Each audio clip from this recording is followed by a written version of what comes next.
Oh, jangan nangis.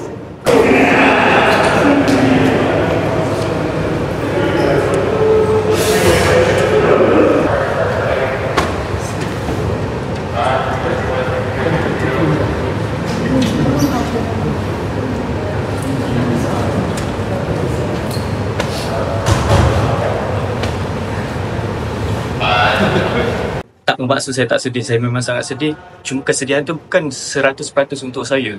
Kesedihan tu sebenarnya kekecewaan saya on behalf of peminat-peminat saya yang menyokong saya, yang buat macam-macam, keluar duit sendiri. Saya satu sen pun saya tak keluar duit. Saya tak tahu pun effort mereka buat t-shirt, buat banner. Pertama sekali Syafiq nak ucapkan terima kasih banyak kepada korang semua yang memang bersama-sama Syafiq dari tahun 2015 lagi sampai hari ini. Syafiq tak sangka sebenarnya ada orang yang boleh sayang Syafiq macam ni. Sebab pada Syafiq, bila orang sayang kita, benda tu something yang kita memang tak boleh beli dengan duit.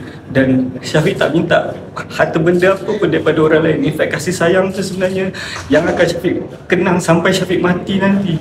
Dan Syafiq bersyukur sebenarnya Allah hadirkan orang-orang yang baik ni untuk Syafiq. Sebab Syafiq sedar Syafiq bukan siapa-siapa pun untuk orang sokong.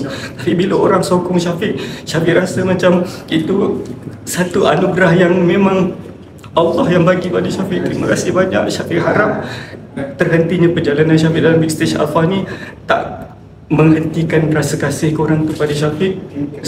Dan Syafiq harap rasa sayang tu lebih kukuh lepas ni. InsyaAllah I'm gonna make you guys proud.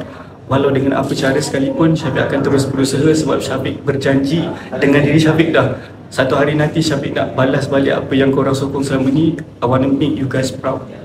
Berbaloi untuk sokong Syafiq. Terima kasih banyak geng Syafiq. Syafiq sayang korang dunia akhirat.